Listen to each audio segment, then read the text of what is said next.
नमस्कार। Byju's government exam prep channel में आप सभी का स्वागत है और आज हम 9 अप्रैल के द हिंदू समाचार पत्र में आए कुछ महत्वपूर्ण समाचारों का विश्लेषण करने वाले हैं। तो आइए शुरू करते हैं आज का समाचार विश्लेषण। सबसे पहले हम ये जान लेते हैं कि आज के इस अंक में हम किन बातों पर चर्चा करने वाले हैं। सबसे पहले आपको जो कल अभ्यास प्रश्न दिए गए थे उसका मैं आपको उत्तर बता दूंगा। उसके बाद जो है आज के समाचार पत्र में आए कुछ महत्वपूर्ण समाचारों को हम क्या करेंगे, विश्लेषण करेंगे और आज के समाचारों पर आधारित प्रारंभिक और मुख्य परीक्षा के प्रश्नों पर भी हम क्या करेंगे, चर्चा करेंगे। तो आइए शुरू करते हैं आज का समाचार विश्लेषण। सबसे पहले कल जो आपको प्रश्न दिए गए थे उसके मैं आपको उत्तर बता देता हूं और यहां पर आपका पहला प्रश्न था कि जीआई टैग भवानी चमक्कलम किस राज्य से संबंधित है और यहां पर आपका आंसर क्या होगा, आपका ऑप्शन नंबर सी यानी कि तमिलनाडु।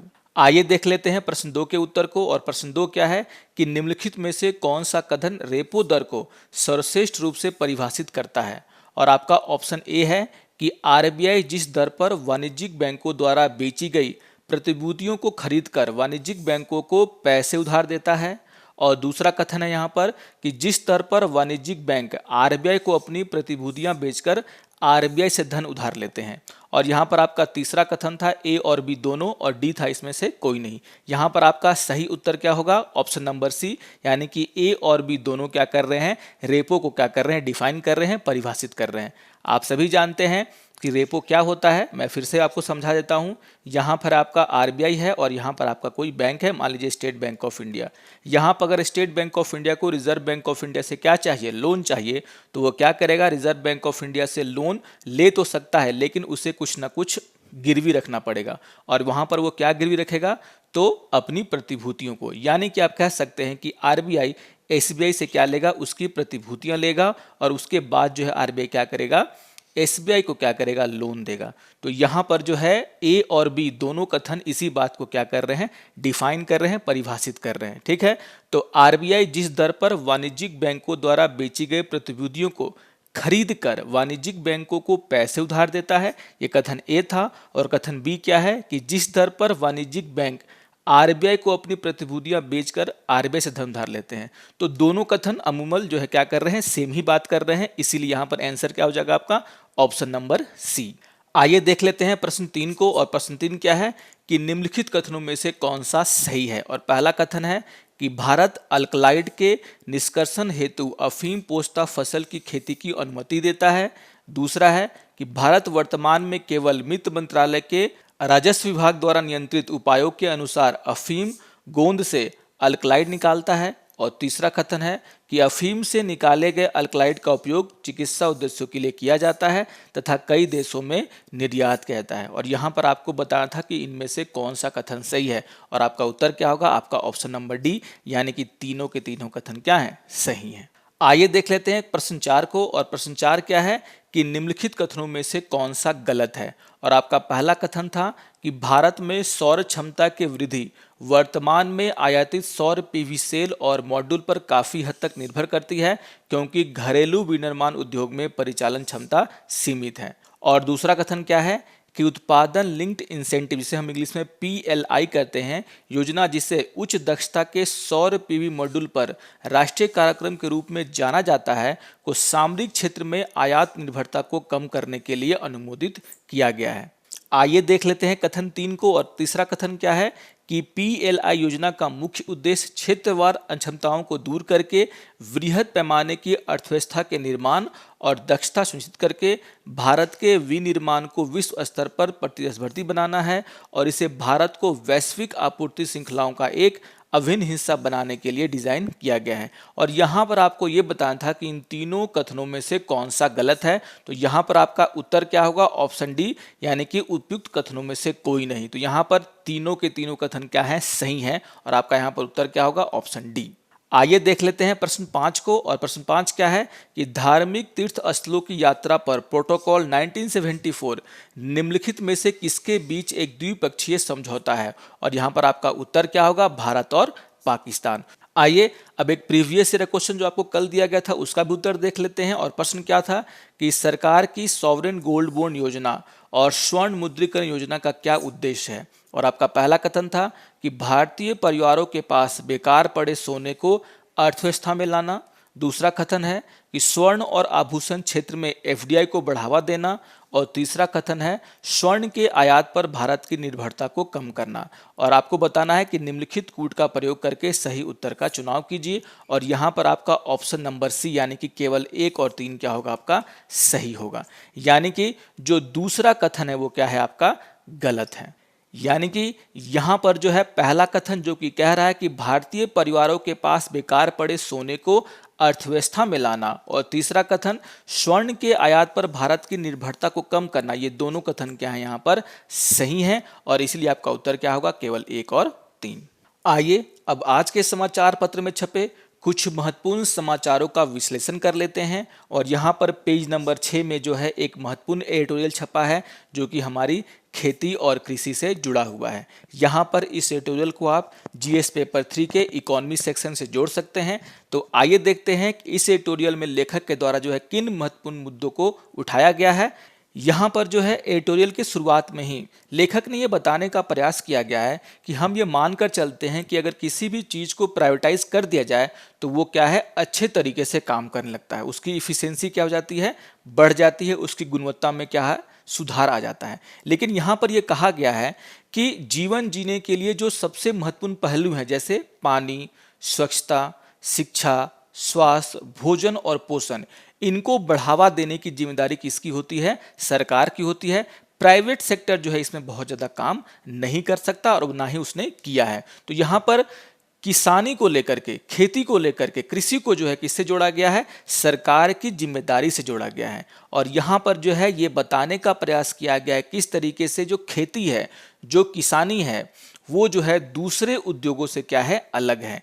जैसे एग्जाम्पल से हम समझ सकते हैं, यहाँ पर उन्होंने एग्जाम्पल भी दिया है और उन्होंने कहा है कि उत्पादन जो होता है वो कृषि पर, वो बहुत तरीके से क्या, किस पर डिपेंड करता है, एक तरीके से फसल चक्र पर या फिर ऋतुओं पर डिपेंड करता है।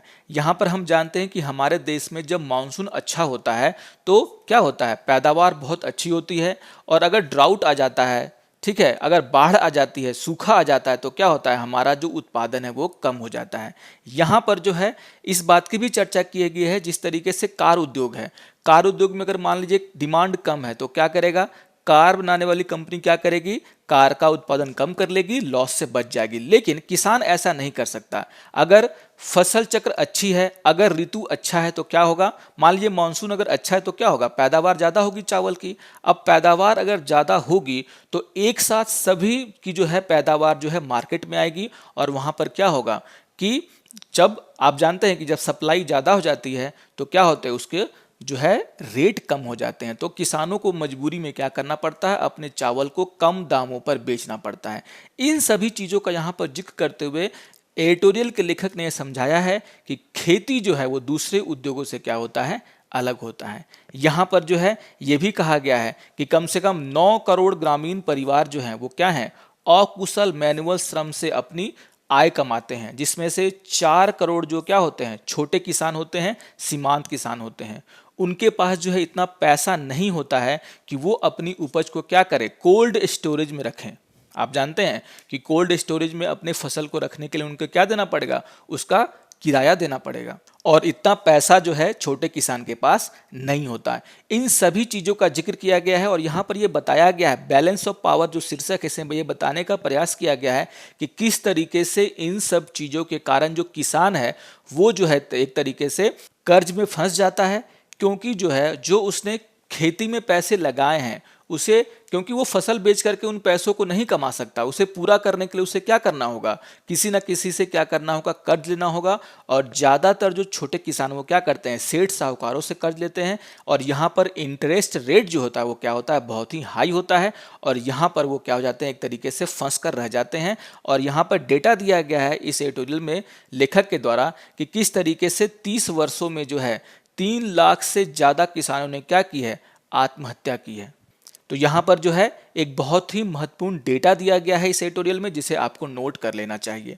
यहाँ पर जो है ये भी बताया गया है कि किस तरीके से जो है पीडीएस सिस्टम है जो है वो हमारी क्या कर सकता है, मदद करने के लिए, यानी कि खेती और किसानी की मदद करने के लिए खोला गया था। और यहाँ पर यह भी बताया गया है कि भारतीय खाद्य निगम और कृषि मूल्य आयोग, जो कि 1965 में स्थापित किया गया था, उसका मुख्य उद्देश्य क्या था कि अगर जब हमारे देश में हरित क्रांति होती है, देखिए 1965 ये वही टाइम है जब हमारे देश में क्या हो रही थी, हरित क्रांति को जन्म दिया जा रहा था। और हरित क्रांति जब होगी तो क्या होगा, फसलों का उत्पादन ज़्यादा होगा। और जब फसलों का उत्पादन ज़्यादा होगा तो किसानों को क्या है, अगर उन्हें उसका आय जो है नहीं बढ़े, अगर वो फसल बेचने जाते हैं उसे कीमत अच्छी नहीं मिलेगी, तो यहाँ पर जो है किसान क्या करेगा, किसानी को छोड़ देगा। यहाँ पर इसी बात को ध्यान में रखकर सरकार के द्वारा क्या किया गया, मंडियों की स्थापना शुरू किया गया और कहा गया कि हरित क्रांति के कारण जो फसल का बम्पर उत्पादन होगा, सरकार क्या करेगी, उसे खरीदेगी, जिससे कि किसानों को ये लगे कि वो अगर जो फसल उत्पादन कर रहे हैं उसे खरीदने वाला कोई है और वो बढ़ चढ़कर क्या करेंगे, किसानी करेंगे। यहाँ पर कृषि को जो है यहाँ पर बढ़ाने की बात और जोर तरीके से आगे बढ़ेगी। लेकिन यहाँ पर ये बताया जा रहा है कि हमारे देश में जो है मंडियों का क्या है, संख्या बहुत ही कम है। और देखिए यहाँ पर बताया जा रहा है कि भारत में कुल 2477 मंडियां हैं और 4843 उप मंडियों का एक नेटवर्क है। लेकिन इतने बड़े देश में जो मंडियां हैं वो क्या है, काफ़ी नहीं है। और यहाँ पर देखिए एक बहुत ही इंपॉर्टेंट डेटा दिया गया और कहा क्या जा रहा है कि केवल 17% कृषि उपज मंडियों से होकर गुजरता है। समझ रहे हैं, यानी कि सिर्फ 17% जो है कृषि उपज जो है मंडियों में उसको बेचा जाता है। यानी कि एक बहुत बड़ा हिस्सा जो है वो क्या होता है, खुदरा विक्रेताओं के द्वारा खरीदा जाता है और यहाँ पर वो क्या करते हैं, उन्हें कम दाम देते हैं। और यहाँ पर इस एडिटोरियल के लेखक के द्वारा यह बताया गया है कि मंडियों को बढ़ाने की जरूरत है और किसानों को 5 किलोमीटर के दायरे में पहुंच प्रदान करने के लिए क्या है, भारत को लगभग 42,000 मंडियों की आवश्यकता है। तो एक बहुत ही इंपॉर्टेंट डेटा यहाँ पर दिया जा रहा है और एक तरीके से जो कृषि का जो मुख्य जो है क्या है, जो प्रॉब्लम है उसकी यहाँ पर चर्चा की गई है। और यहाँ पर यह भी बताने का प्रयास किया जा रहा है किस तरीके से जो है सरकार इन चीज़ों को सुधार कर सकती है, उन चीज़ों को ठीक कर सकती है। यहाँ पर जो है इंश्योरिंग एसटीडी मार्केट में इस एडिटोरियल के लेखक के द्वारा यह बताया गया है कि किस तरीके से जो है हम क्या कर सकते हैं, किसान के उपज को जो है खपत करवा सकते हैं, उसे एक तरीके से अच्छा मूल्य दिलवा सकते हैं। यहाँ पर एक बहुत ही इंपॉर्टेंट बात कही गई है कि किस तरीके से जो लोकल उत्पादन होता है फसलों का, उसे अगर हम मिड डे मील से जोड़ दें तो यहाँ पर क्या होगा, किसानों का जो उपज है एक तरीके से उसको ये गारंटी मिल जाएगा कि वो जो भी उत्पादन कर रहा है वो क्या हो, आगे चल करके बिकेगा और वो क्या करेगा, बढ़ चढ़कर खेती में भाग लेगा। यहाँ पर जो है ये भी बताने का प्रयास किया गया है कि चावल और गेहूं का उत्पादन जो है वो हमारे देश में ज़्यादा हो रहा है। बहुत ज़्यादा किसान जो है क्या करते हैं, चावल, गेहूं और गन्ने का उपज करते हैं, क्योंकि वो जानते हैं कि सरकार के मंडियों के द्वारा जो है चावल, गेहूं और गन्ने को क्या होगा, खरीदा जाएगा। और यहाँ पर ये बताया जा रहा है कि ये जो फसलें हैं वो बहुत ज़्यादा क्या है, वाटर इनकी ज़रूरत पड़ती है, पानी से क्या है, सिंचाई की इनकी ज़रूरत पड़ती है। लेकिन लोग फिर भी यहाँ पर जो है प्रॉफिट भी कम है, यील्ड भी कम है, यानी कि उपज भी कम है, फिर भी लोग क्या कर रहे हैं, चावल, गेहूं और गन्ने का उत्पादन कर रहे हैं, क्योंकि वो जानते हैं कि सरकार के जो द्वारा जो है मंडियों में जो है इन्हें खरीदा जाएगा, चाहे वो थोड़ा बहुत ही क्यों ना हो। लेकिन यहाँ पर ये कहा जा रहा है कि सरकार को जो है पीडीएस सिस्टम में जो है क्या करना चाहिए, और से ज़्यादा अनाजों को, डिफरेंट जो अनाज होते हैं जैसे पल्स हैं, जैसे और भी कुछ चीज़ों को जो है ऐड करना चाहिए, जिससे कि क्या करेंगे, किसान उनकी भी खेती शुरू करेंगे। तो यहाँ पर जो है बहुत ही इंपॉर्टेंट बातें बताई जा रही है। सबसे अंतिम में जो है इस एडिटोरियल के लेखक के द्वारा ये बताया जा रहा है कि सरकार को जो है हमारे जो है रूरल इंडिया, यानी उस इंडिया की बात की जा रही है जहाँ पर जो है सबसे ज़्यादा लोग बसते हैं, वहाँ पर फोकस करने की ज़रूरत है। और यहाँ पर डेटा कहा गया है कि 2050 तक भी भारत के गाँव में लगभग 800 मिलियन लोग रहेंगे। तो यहाँ पर ये कहा गया है कि अगर सरकार जो है खेती और किसानी को ठीक नहीं करती है तो एक तरीके से अनएम्प्लॉयमेंट की समस्या भी दूर नहीं होगी और ये सरकार के लिए बहुत ही क्या है, प्रॉब्लम हो जाएगा। यानी कि कृषि को जो है सरकार को बढ़ावा देना ही होगा। तो ये एडिटोरियल बहुत ही इंपॉर्टेंट है। यहाँ पर सही मायने में जो है क्या किया गया है, कृषि से जुड़ी हुई समस्याओं को उठाया गया है और ये भी बताने का प्रयास किया गया है किस तरीके से उन समस्याओं का निदान हो सके। आइए अब एक और महत्वपूर्ण एडिटोरियल की चर्चा कर लेते हैं और यहाँ पर ये एडिटोरियल भी पेज नंबर 6 पर छपा है, जिसे हम जीएस पेपर 2 के इंटरनेशनल रिलेशन से जोड़ सकते हैं। और यहाँ पर इस खबर का शीर्षक क्या है कि explaining Pakistan flip flop on trade with India. तो यहाँ पर जो है पिछले दिनों जो खबर आई थी, जो कि पाकिस्तान जो है भारत से क्या करेगा, कुछ चीज़ों का आयात करने वाला था, जो कि क्या था, कॉटन, यार्न और शुगर। ठीक है, तो यहाँ पर इसी का चर्चा किया गया और कहा गया है कि जिस समय ये फैसला लिया गया उसके अगले दिन ही यहाँ पर जो है वहाँ की कैबिनेट के द्वारा, मतलब कि पाकिस्तान की कैबिनेट के द्वारा इस डिसीजन को क्या कर दिया गया, खारिज कर दिया गया। और यहाँ पर इसी बात की चर्चा की जा रही है कि आखिर वो क्या कारण थे कि पाकिस्तान ने जो है क्या किया, भारत के साथ जो ट्रेड जो बहुत पहले से ही क्या था, निचले स्तर पर पहुंच गए थे, उसको खोलने का एक क्या किया, डिसीजन लिया और अगले ही दिन उसे क्या कर लिया, वापस ले लिया। तो यहाँ पर जो है ये बताने का प्रयास किया गया है कि ऐसे कौन से कारण थे जिसके कारण इस फैसले को पलटा गया है। सबसे पहले यहाँ पर एडिटोरियल के लेखक के द्वारा यह बताने का प्रयास किया गया है कि पाकिस्तान ने सिर्फ 3 चीज़ों यानी कि कॉटन, यार्न और शुगर में जो है आयात की फैसला लिया था। यहाँ पर जो है सभी चीज़ों को, आयात को खोला नहीं गया था। तो यहाँ पर यह बताने का प्रयास किया गया है कि वहाँ की इकॉनमी जो है इसमें बहुत बड़ा योगदान है। वहाँ पर जो है शुगर को लेकर के, वहाँ पर जो है कॉटन को लेकर के जो है वहाँ पर उत्पादन धीरे धीरे कम होता जा रहा है। और यहाँ पर भारत से अगर वो इन चीज़ों का आयात करते हैं तो वहाँ के लिए क्या होगी, सस्ता होता, वहाँ की इंडस्ट्री को यहाँ पर फ़ायदा होता।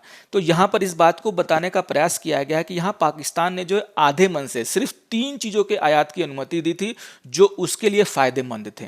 यहाँ पर जो है सबसे अंतिम भाग में जो है सबसे इम्पोर्टेंट बात कही गई है और उन्होंने कहा है कि पाकिस्तान जो है वो क्या कर रहा है, इकोनॉमी के ऊपर जो है क्या, राजनीति को क्या कर रहा है, हावी होने दे रहा है। वहाँ के नेताओं के द्वारा जो है, वहाँ के बिजनेसमैन की भी नहीं सुनी जा रही है और वहाँ के जो नेता है वो क्या कर रहे हैं, वाणिज्य को, व्यापार को छोड़ करके राजनीति में मशगूल हैं।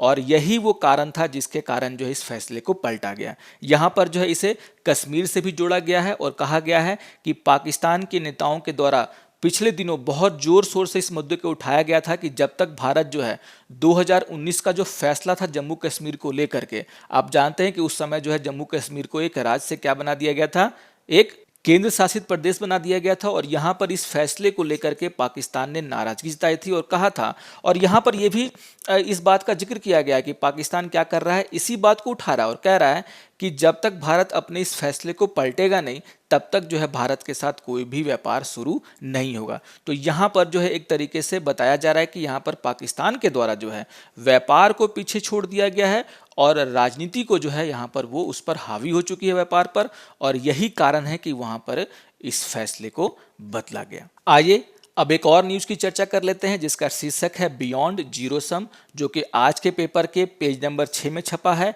और ये जो है जीएस पेपर 3 इन्वायरमेंट से क्या है, जुड़ा हुआ है।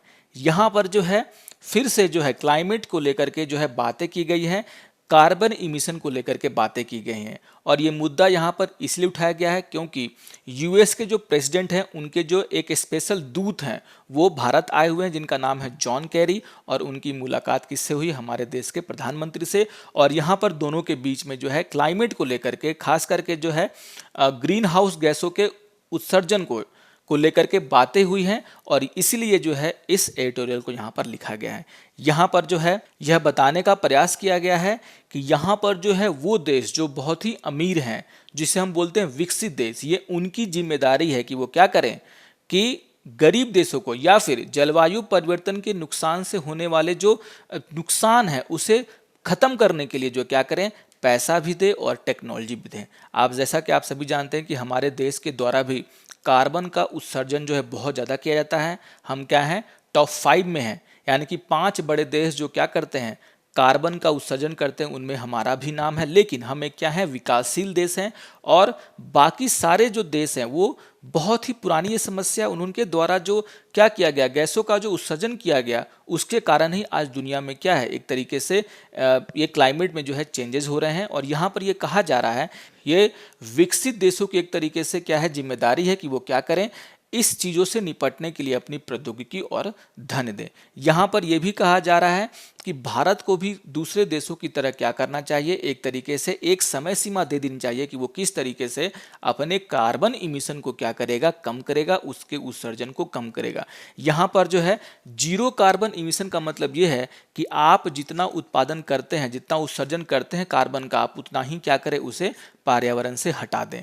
आपको ऐसी टेक्नोलॉजी डेवलप करनी होगी, वो काम करने होंगे जिससे कि आप जो उत्सर्जन को क्या करें, एक तो आपको कम करना होगा और दूसरा कि जो भी आप कार्बन इमिशन कर रहे हैं, उत्सर्जन कर रहे हैं, उसे आपको क्या है, उसे भी धीरे धीरे आपको खत्म कर देना है। तो यहाँ पर यह भी कहा गया कि भारत को भी क्या करना चाहिए, दूसरे देशों की तरह, जैसे चाइना और जापान ने क्या किया है, एक तरीके से एक डेट दे दिया है फिक्स कि वो क्या करेंगे, इतने दिनों के अंदर, इतने सालों के अंदर जो है वो क्या करेंगे, अपने कार्बन इमिशन को कम करेंगे। जीरो कार्बन इमिशन का उनका क्या है, लक्ष्य है। उसी तरीके से भारत को एक स्पेसिफिक डेट, एक तरीके से एक डेट बता देना चाहिए जिसमें कि भारत क्या करेगा, अपने कार्बन के उत्सर्जन को कम करेगा, जीरो कार्बन इमिशन की तरफ बढ़ेगा।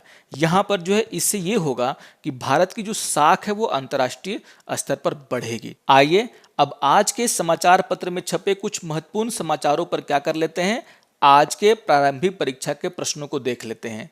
यहाँ पर जो है पेज नंबर 1 और 8 में जो है एक न्यूज आई है जिसका शीर्षक है SC refuses to order release of Rohingya, और पेज नंबर 8 में भी इसी तरह का एक न्यूज छपा है जिसका शीर्षक है SC turn down release of Rohingya in Jammu.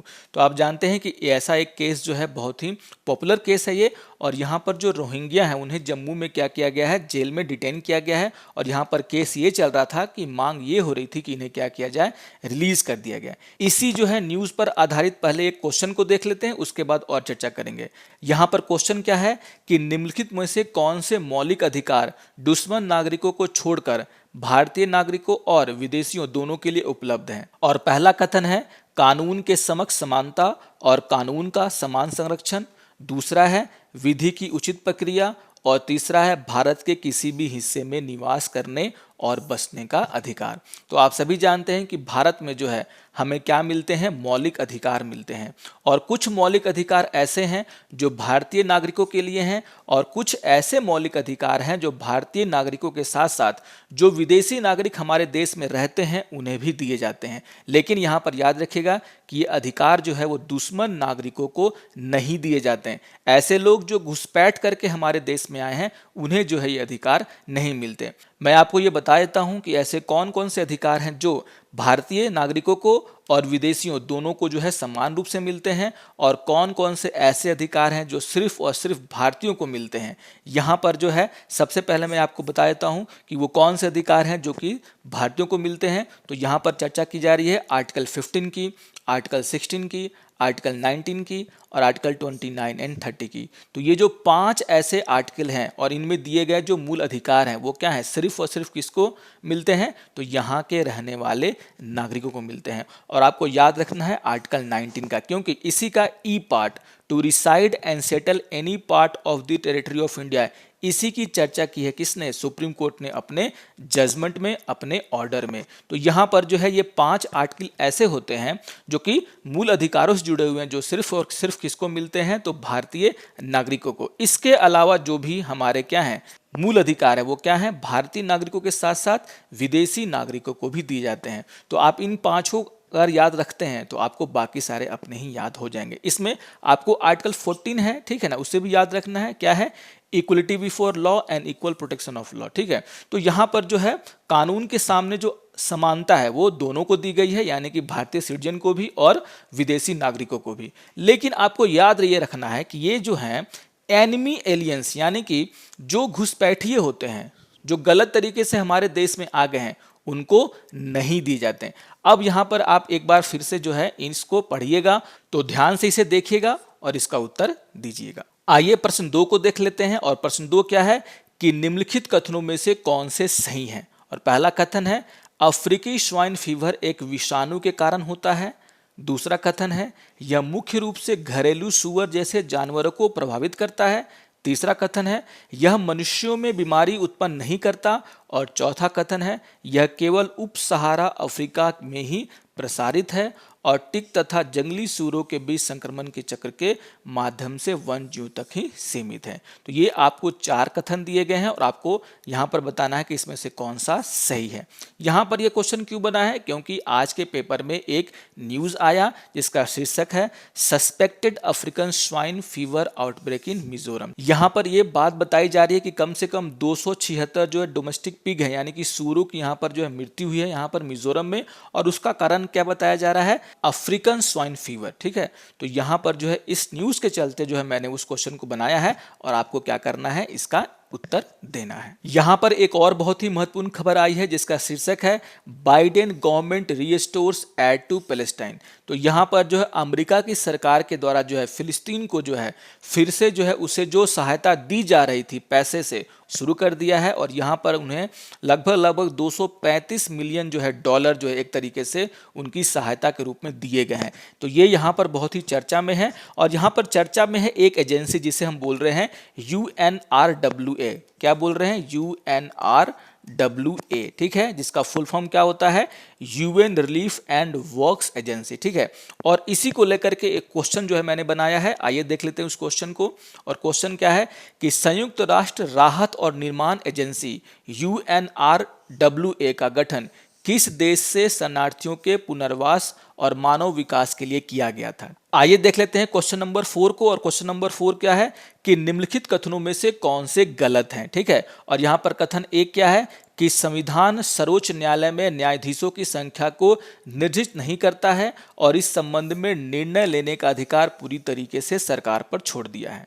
दूसरा है कि वर्तमान में सर्वोच्च न्यायालय में भारत के मुख्य न्यायाधीश सहित न्यायाधीशों की अधिकतम संभावित संख्या 34 है। ठीक है, और आपको यह बताना है कि इसमें से कौन से कथन क्या हैं, गलत हैं। यहां पर जो है इस क्वेश्चन को क्यों बनाया गया, क्योंकि आज के समाचार पत्र में जो एक समाचार आई है जिसका शीर्षक है SC meeting on vacancies inconclusive. तो यहां पर जो है कोलिजियम, आप सभी जानते हैं कि यहां पर जो है भारत में जो है सर्वोच्च न्यायालय के जो न्यायाधीश होते हैं वो सरकार नहीं चुनती, यहां पर जो है कोलिजियम के द्वारा जो है यानी कि जजेज ही ये फैसला करते हैं कि कौन जज जो है वो प्रोमोट होकर के कहाँ जाएगा, सुप्रीम कोर्ट में जाएगा। तो यहां पर जो है 5 लोगों का, 5 जजेस का एक्चुअली में क्या है, जो ग्रुप है जिसे हम कोलिजियम कहते हैं, उनकी बैठक हुई जिसके हेड कौन होते हैं, तो चीफ जस्टिस ऑफ इंडिया अभी कौन है, तो शरद ए बोबडे। यहाँ पर बैठक हुई और यहाँ पर जो है ये फैसला लिया गया कि जो घटती संख्या है उसको देखते हुए जो है कुछ लोगों के नाम जो है सरकार को दिए गए हैं ताकि वो क्या करे, इन लोगों को जो है जज के रूप में जो है यहाँ पर सुप्रीम कोर्ट में जो है एक तरीके से ले आए, और राष्ट्रपति का एक बार अनुमोदन हो जाता है तो यहाँ पर उन्हें क्या कर दिया जाएगा, सुप्रीम कोर्ट का जज बना दिया जाएगा। तो यहाँ पर जानने वाली क्या है कि भारत में अभी जो है फिलहाल जो है टोटल जो जजेस की संख्या सुप्रीम कोर्ट में वो कितनी है, 29। ठीक है, 29। अब यहाँ पर जो है इसी खबर से जुड़ी कुछ महत्वपूर्ण बातों को मैं आपको बता देता हूँ। यहाँ पर आप सभी जानते हैं कि 2019 में जो है सरकार ने क्या किया, फैसला लिया कि जजेस की जो संख्या है सुप्रीम कोर्ट में उसे क्या की जाएगी, बढ़ाई जाएगी। और यहाँ पर जो है अमेंडमेंट ला करके जो है क्या किया गया, जो सुप्रीम कोर्ट में जजेस की जो संख्या उसे क्या कर दी गई, 30 से बढ़ा करके 33 कर दी गई। ठीक है, तो यहाँ पर यह बात याद रखना कि यहाँ पर पार्लियामेंट को यह अधिकार है, संसद को यह अधिकार है कि वो क्या करे, जजेस की जो संख्या है उसे नियंत्रित करे। अगर उसे जरूरत पड़ेगी तो वो क्या करेगा, जजेस की संख्या को क्या कर सकता है, बढ़ा सकता है। ठीक है, यानी कि हमारे संविधान के द्वारा जो जजेस की संख्या है उसे जो है लिमिट नहीं किया गया, उसे फिक्स नहीं किया गया। ये अधिकार किसको दे दिया गया है, पार्लियामेंट को दे दिया गया है, यानी कि हमारी संसद को दे दिया गया कि वो डिसाइड करे कि हमारे सुप्रीम कोर्ट में जो है कितने जज होंगे। और यहाँ पर जो है 2019 में जो है क्या किया गया, सरकार के द्वारा जजेस की संख्या को बढ़ाया गया और कितना, 30 से क्या कर दिया गया, 33 कर दिया गया। अब आप अगर इस क्वेश्चन को देखेंगे तो आपको यहाँ पर समझ में आ जाएगा कि कौन सा कथन सही है और कौन सा कथन गलत। आइए अब क्वेश्चन नंबर 5 को देख लेते हैं। और 5वां क्वेश्चन क्या है कि निम्नलिखित कथनों में से कौन सा सही है। और पहला कथन क्या है कि भारत में SARS-CoV-2 के दोहरे उत्परिवर्ती संस्करण का पता लगाया गया है।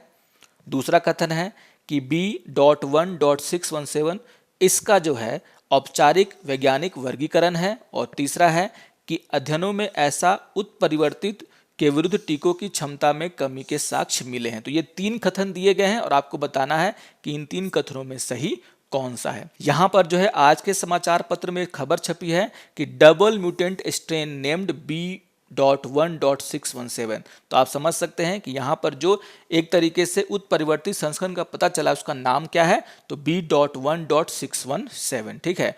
और यहाँ पर जो है बहुत सारी बातें कही जा रही हैं कि ये जो नया जो है एक तरीके से कोविड का जो है स्ट्रेन आया है वो क्या कर सकता है, जो आप जो टीके ले रहे हैं उसकी इफिशियंसी को कम कर सकता है, उसे खत्म कर सकता है। तो यहाँ पर इससे जुड़ी हुई कुछ बातों को लेकर के ये क्वेश्चन बना है, आपको ध्यान से पढ़ना है और आपको ये बताना है कि निम्नलिखित में से कौन सा सही है। आइए अब प्रीवियस ईयर के क्वेश्चन को देख लेते हैं। और यहाँ पर प्रश्न क्या है कि लोकतंत्र का श्रेष्ठ गुण इस तथ्य में निहित है कि इसे गतिविधि कहा जाता है। और पहला ऑप्शन है सामान्य पुरुषों और महिलाओं की बुद्धि और चरित्र।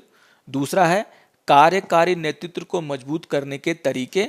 तीसरा है गत्यात्मक और दृष्टि के साथ एक श्रेष्ठ व्यक्ति। और चौथा है समर्पित पार्टी कार्यकर्ताओं का एक बैंड। तो अगर आप ऑप्शन नंबर 1 को पढ़ते हैं सही तरीके से तो आपको समझ में आ जाएगा कि यहाँ पर इसका आंसर क्या होगा। आइए अब आज के समाचार पत्र पर आधारित मुख्य परीक्षा के अभ्यास प्रश्नों को देख लेते हैं। और यहाँ पर पहला क्वेश्चन क्या है कि भारत की कृषि की विशिष्ट विशेषताओं के चलते यह आवश्यक है कि एक राज्य को किसान उपभोक्ता कल्याण सुनिश्चित करना चाहिए, कथन का विश्लेषण करें। तो जिस तरीके से मैंने पहले एडिटोरियल में आपसे इन सभी चीज़ों की चर्चा की थी उसी को ध्यान में रख करके क्या कर सकते हैं, आप इसका विश्लेषण कर सकते हैं। यहाँ पर अगर उत्तर की संरचना की बात करें तो हमें सबसे पहले ये बताना होगा कि भारत में कृषि का महत्व कितना है। हमें यह बताना हो कि भारत में कितने करोड़ लोग जो है कृषि से जुड़े हुए हैं। यहाँ पर इन चीज़ों का उल्लेख करते हुए आप भारत की कृषि में होने वाली कठिनाइयों का उल्लेख करें और इसके बाद जो है ये भी समझाने का प्रयास करें कि किस तरीके से जो है कृषि जो है वो दूसरे उद्योगों से क्या है, अलग होती है। तो यहाँ पर इन सभी बातों का अगर आप उल्लेख करते हैं तो आप आसानी से जो है इसका विश्लेषण कर पाएंगे। आइए अब क्वेश्चन नंबर 2 को देख लेते हैं। और क्वेश्चन नंबर 2 क्या है कि भारत के साथ व्यापार पर पाकिस्तान का हालिया फैसले की व्याख्या करें। तो आपको ये समझाना होगा कि पाकिस्तान ने जो है किस कारण से जो है ये फैसला लिया था कि वो भारत से चीनी का आयात करेगा, कॉटन का आयात करेगा। जैसे मैंने आपको कहा कि वहाँ पर जो है इकॉनमी में जो है बहुत सारी चीज़ें चल रही हैं और वहाँ पर कॉटन और शुगर का उत्पादन भी क्या हो रहा है, कम हो रहा है। इसके चलते पाकिस्तान ने क्या किया, इस तरह का फैसला लिया। लेकिन आपको यहाँ पर यह भी बताना होगा कि पाकिस्तान में जो है किस तरीके से राजनीति जो है व्यापार से ज़्यादा हावी है वहाँ पर। और यहाँ पर आपको यही बताना होगा कि कश्मीर के चलते है, जम्मू कश्मीर का मुद्दा उठा करके जो उसके नाम पर जो है पाकिस्तान में राजनीति की गई और इस फैसले को पलटा गया। तो इन सभी बातों का जिक्र करके आप क्या कर सकते हैं, इसका व्याख्या कर सकते हैं। आशा करता हूं कि आपको आज का समाचार विश्लेषण पसंद आया होगा। अगर आपको ये पसंद आया होगा तो जरूर से लाइक कीजिएगा, शेयर कीजिएगा और दूसरों को भी सब्सक्राइब करने के लिए कहिएगा। तो मिलते हैं दूसरे अंक में, तब तक के लिए नमस्कार और धन्यवाद।